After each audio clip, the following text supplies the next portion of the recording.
Hello everyone, I hope आप सब लोग बहुत अच्छे होंगे। और आप सब लोग जानते हैं कि बिग बॉस 15 शुरू हो गया है 2 हफ्ते पहले, और 2 ही हफ्ते में बिग बॉस 15 के सारे कंटेस्टेंट ने बहुत ही ज़्यादा धमाल मचाना शुरू कर दिया है। इनफैक्ट सलमान खान ने खुद अपनी होस्टिंग में बोला है कि इस सीज़न में सेकंड या थर्ड डे में जितनी मसाला हम सब लोगों को मिला है उतना मसाला तो बिग बॉस के अदर सीज़न में तीसरे या चौथे हफ्ते में भी देखने को नहीं मिला था।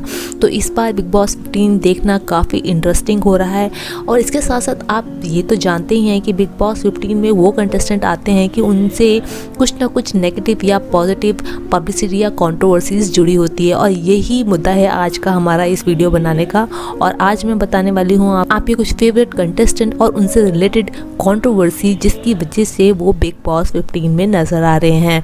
तो चलिए वीडियो शुरू करते हैं। और उससे पहले अगर आपने मेरा चैनल सब्सक्राइब नहीं किया है तो please subscribe my channel. So friend, मैं यहाँ पर आपको बिग बॉस 15 के सारे कंटेस्टेंट की कंट्रोवर्सी तो नहीं बता पाऊंगी क्योंकि वीडियो काफ़ी लंबी हो जाएगी। अगर ये आपको वीडियो पसंद आएगी तो मैं इसका सेकंड पार्ट भी बना दूंगी। शुरू करते हैं अपने one of the favourite contestant जय भानुशाली से। आप जानते हैं कि जय भानुशाली मैरिड हैं और उनकी वाइफ है माही विज। काफ़ी टाइम तक इस कपल ने जब कंसीव नहीं किया तो इन्होंने 2 बच्चों को गोद लिया था जो उनके ही केयर टेकर के बच्चे हैं, जिनका नाम है राजवीर एंड खुशी। ये कपल उन दोनों बच्चों को पाल रहे थे। उसके बाद इनकी अपनी बेटी तारा का जन्म हुआ। उसके बाद सोशल मीडिया पे हमेशा ही इनकी बेटी को देखा गया। जब भी वो घूमने जाते थे उनकी बेटी ही उनके साथ होती थी, और ये जो बच्चे थे ये उनके साथ नज़र नहीं आते थे। इसकी वजह से काफ़ी कंट्रोवर्सी हुई। लोगों ने कहना शुरू किया कि जय भानुशाली और उनकी वाइफ माही विज अपने गोद लिए बच्चों का बिल्कुल भी ध्यान नहीं रखते हैं, और अगर आप उनकी टेक केयर नहीं कर सकते हैं तो आपने उन बच्चों को गोद ही क्यों लिया। इससे रिलेटेड सोशल मीडिया पे काफ़ी बवाल मचा था। हालांकि इससे रिलेटेड कोई केस उनके ऊपर दर्ज नहीं कराया गया,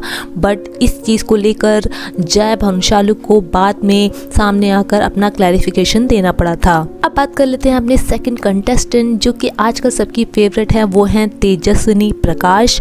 और आपको बता देते हैं कि तेजस्विनी प्रकाश लाइमलाइट में आई थी अपने एक सीरियल की वजह से जिसका नाम था पहरेदार पिया की, जो कि बाद में बंद कर दिया गया था। उसी सीरियल की वजह से काफ़ी कंट्रोवर्सी हुई थी। उस सीरियल में एक छोटे से बच्चे से इनका विवाह कर दिया जाता है जिसको लोगों ने बिल्कुल भी पसंद नहीं किया, और लोगों ने बताया कि ये ऐसा लगता है कि जैसे कि बाल विवाह है और ये समाज को बिल्कुल भी अच्छा मैसेज नहीं देता है। इसकी नेगेटिव पब्लिसिटी इतनी ज़्यादा हुई कि इसकी खबर इंफॉर्मेशन ऑफ ब्रॉडकास्ट तक पहुंच गई। उनके ऊपर पुलिस केस और कोर्ट केस भी हुए थे, और उसी रीज़न की वजह से इस सीरियल को बाद में बंद कर दिया गया था। अब बात कर लेते हैं अपने थर्ड कंटेस्टेंट अफसाना खान के बारे में। आपको बता देते हैं कि अफसाना खान लाइमलाइट में आई थी जब वो एक गवर्नमेंट स्कूल में पहुंची थी अपने कुछ यादें ताज़ा करने के लिए, और वहाँ बच्चों के इंसिस्ट करने पर उन्होंने गाने गाए थे, और वहाँ के बच्चों से भी वही सेम गाने को भी कहा था।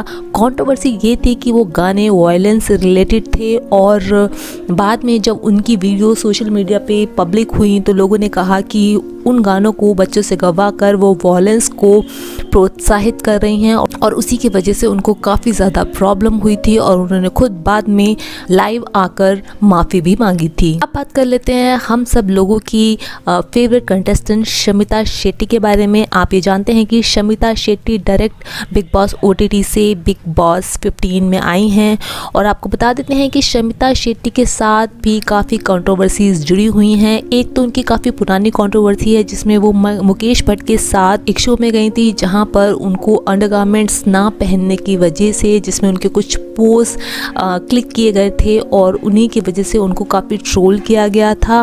वहीं दूसरी तरफ क्योंकि आजकल उनके brother in law Raj Kundra porn case के मामले में पुलिस की हिरासत में थे, और बिग बॉस OTT की परफॉर्मेंस को देखकर उनको बिग बॉस 15 में बुलाया गया है। अब बता देते हैं अपने नेक्स्ट कंटेस्टेंट उमर रियाज के बारे में। और ये तो हम सब लोग जानते हैं कि वो हमारे फेवरेट आसिम रियाज के ब्रदर हैं, और कंट्रोवर्सी भी उसी से रिलेटेड है कि जब आसिम रियाज शो में थे तो उनकी गर्लफ्रेंड सोनल वेंगुलेकर के साथ कंट्रोवर्सी हुई थी। उनकी गर्लफ्रेंड ने आसिम रियाज के बारे में बताया था कि वो लिव इन रिलेशनशिप में रहते हैं, जबकि इस बात को उमर रियाज ने खारिज किया था और अपनी गर्लफ्रेंड सोनल के साथ ब्रेकअप भी कर लिया था। अब बात कर लेते हैं अपने one of the favourite contestant Karan Kundra के बारे में। और इनकी कंट्रोवर्सी कुछ इस तरह है कि आप सब लोग जानते हैं कि करण कुंद्रा रोडीज के गैंग लीडर रह चुके हैं और वहीं पर ही एक कंटेस्टेंट का ऑडिशन लेते वक्त उन्होंने उनके साथ कुछ ऐसी कंट्रोवर्सी हुई थी कि उन्होंने उस कंटेस्टेंट को जोरदार थप्पड़ जड़ दिया था, जिसकी वजह से अदर गैंग लीडर उनके अगेंस्ट में हो गए थे और इसी रीज़न की वजह से करण कुंद्रा को वो शो छोड़ना पड़ा था। तो फ्रेंड्स, ये मैंने बताई आपको कुछ कंटेस्टेंट की कंट्रोवर्सीज। आप बताइएगा कि आपको कौन सी कंट्रोवर्सी सबसे ज़्यादा इंटरेस्टिंग लगी, और अगर ये वीडियो आपको पसंद आती है तो please like share and subscribe and let me know कि मुझे इसका सेकंड पार्ट बनाना चाहिए या नहीं। फिर मिलती हूँ आपसे, बाय बाय।